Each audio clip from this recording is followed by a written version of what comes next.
ويسنگ ويو زما کورنۍ ماته له افغانستان څخه جامې رالیږي داسې وایي Meine Familie schickt mir Kleidung aus Afghanistan.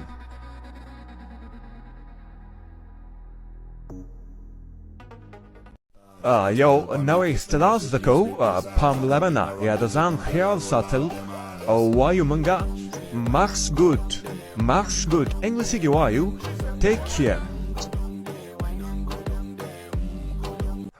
اکثره ځایونو کې لیکل شوي وي hier darf man nicht rauchen مطلب دلته د سګرټ څکولو اجازه نشته ده. وایي زه سګرټ نه څکوم داسې وایو Ich rauche nicht. انګلیسي کې وایو I don't smoke.